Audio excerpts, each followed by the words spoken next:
Hi అండి, నమస్తే. Welcome to Shehnaz cooking style. ఈరోజు వీడియోలో ఉసిరికాయలతోటి పులిహోరని ఎలా తయారు చేసుకోవాలో చూపించబోతున్నాను.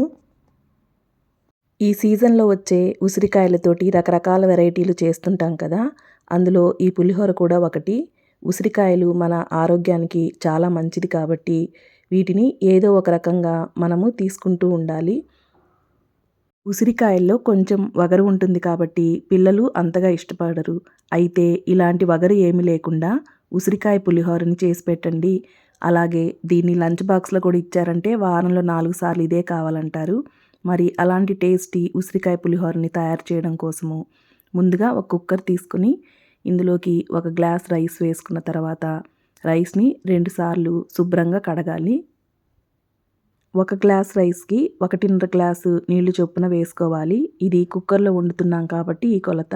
అదే మీరు విడిగా వండే పనైతే 1 గ్లాస్ రైస్‌కి 2 గ్లాసుల నీళ్ళైతే వేసుకోవాలి. ఇందులోనే రుచికి తగినంత ఉప్పు వేసుకొని మనకి అన్నం పొడిగా రావడం కోసం 1 స్పూన్ వరకు ఆయిల్ కూడా వేసుకోవాలి. ఇప్పుడు కుక్కర్ మూత పెట్టేసుకొని మీడియం ఫ్లేమ్‌లో 2-3 విజిల్స్ రానివ్వాలి. ఈ రైస్ రెడీ అయ్యేలోపు పులిహోర కోసము కొన్ని రెడీ చేసుకోవాలి కాబట్టి ముందుగా ఒక మిక్సీ జార్ తీసుకొని ఇందులోకి 1 స్పూన్ వరకు నువ్వులు వేసుకోవాలి. ఇందులోనే 1 స్పూన్ వరకు ధనియాలు కూడా వేసుకొని మెత్తటి పౌడర్ లాగా గ్రైండ్ చేసుకోవాలి. వీటిని వేయించి కూడా చేసుకోవచ్చు. అయితే పులిహోర చేసేటప్పుడు వీటిని ఎలా వేయిస్తాం కాబట్టి నేను వేయించలేదు. తరువాత ఉసిరికాయలను తీసుకొని శుభ్రంగా కడగాలి.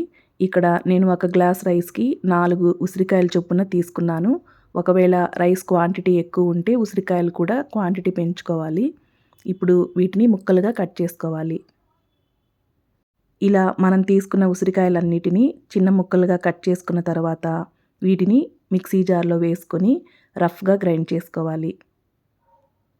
నీళ్లు అసలు వేయకుండా గ్రైండ్ చేసుకోవాలి. మనం గ్రైండ్ చేసేటప్పుడు మధ్యలో స్పూన్‌తో కలుపుకుంటూ గ్రైండ్ చేస్తే అన్నీ ఈవెన్‌గా మనకిలా గ్రైండ్ అవుతాయి. ఈలోపు రైస్ కూడా రెడీ అయిపోయింది. ప్రెషర్ అంతా పోయిన తర్వాత ఒకసారి రైస్ మొత్తాన్ని కలుపుకొని ఈ రైస్‌ని ఆరనివ్వాలి. ఇప్పుడు పులిహోరకి కావలసినవన్నీ రెడీ అయిపోయాయి కాబట్టి స్టవ్ ఆన్ చేసి ఒక కడాయి పెట్టుకొని ఇందులోకి 3 టేబుల్ స్పూన్ల వరకు ఆయిల్ వేసుకోవాలి. ఆయిల్ కొంచెం వేడైన తర్వాత ఇందులోకి ఎండుమిర్చిని వేసుకోవాలి. నేనైతే ఇక్కడ 4-5 వరకు ఎండుమిర్చిని వేసుకున్నాను.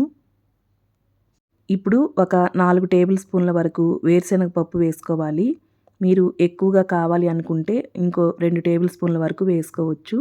ఇప్పుడు వీటిని లో ఫ్లేమ్‌లో మనము ఫ్రై చేసుకోవాలి. లో ఫ్లేమ్‌లో ఫ్రై చేసుకోవడం వల్ల వేరుశనగ పప్పు చక్కగా మనకి క్రిస్పీగా ఫ్రై అవుతుంది. ఇప్పుడు ఇందులోనే తిరగమాత గింజల్ని వేసుకోవాలి. 1 స్పూను పచ్చెనగపప్పు, 1 స్పూను మినపప్పు, అలాగే కొద్దిగా ఆవాలు, కొద్దిగా జీలకర్ర వేసుకోవాలి. ఇందులోనే 1 టేబుల్ స్పూన్ వరకు అల్లం తురుము వేసుకొని ఒక 2-3 పచ్చిమిర్చిని కట్ చేసుకొని వేసుకోవాలి. ఇందులోనే కొంచెం కరివేపాకు కూడా వేసుకోవాలి. ఇప్పుడు వీటన్నిటిని లో ఫ్లేమ్‌లోనే మనము ఫ్రై చేసుకోవాలి. ఇవన్నీ దోరగా ఫ్రై అయిన తర్వాత ముందుగా మనం గ్రైండ్ చేసి పెట్టుకున్నటువంటి పొడిని ఇందులో వేసుకొని ఒక 2 నిమిషాల పాటు ఫ్రై చేసుకుంటే సరిపోతుంది. ఇప్పుడు చివరగా గ్రైండ్ చేసి పెట్టుకున్నటువంటి ఉసిరికాయ తురుమును కూడా వేసుకోవాలి. ఇందులోనే 1 టీ స్పూన్ వరకు పసుపు కూడా వేసుకోవాలి. ఈ ఉసిరికాయ తురుము వేశాక ఎక్కువసేపు ఫ్రై చేయకూడదు. అందువల్ల మనకి ఉసిరికాయ తురుము అనేది కొంచెం పచ్చివాసన పోయేంత వరకు ఫ్రై చేసుకున్న తర్వాత మనము ఉడికించి పెట్టుకున్నటువంటి రైస్‌ని ఇందులో వేసుకోవాలి. రైస్ మొత్తం వేసుకున్న తర్వాత ఈ ఉసిరికాయ మిశ్రమం అంతా ఈ రైస్‌కి పట్టే విధంగా బాగా కలుపుకోవాలి. ఇలా రైస్ మొత్తం కలిపేసుకున్న తర్వాత ఇందులో మనము ఉసిరికాయ వగరు కొంచెం ఉంటుందనుకున్నాం కదా, మరి ఆ వగరు తగ్గడం కోసము ఇందులోకి మనం 2 టేబుల్ స్పూన్ల వరకు నిమ్మరసంని వేసుకోవాలి. ఒకసారి ఉప్పు సరిపోయిందో లేదో చెక్ చేసుకోండి. ఒకవేళ ఉప్పు సరిపోలేదు అనుకుంటే మనము ఈ నిమ్మరసం వేసేటప్పుడే ఈ నిమ్మరసంతో పాటు కొద్దిగా ఉప్పుని కూడా వేసేసుకొని ఒకసారి మనము రైస్ మొత్తాన్ని మరలా ఒకసారి కలుపుకోవాలి. ఇలా నిమ్మరసం కొంచెం వేయడం వల్ల మనకి ఈ ఉసిరికాయలో ఉండే వగరనేది కొంచెం తగ్గుతుంది. అంతేనండి, ఉసిరికాయ పులిహోర రెడీ అయిపోయింది.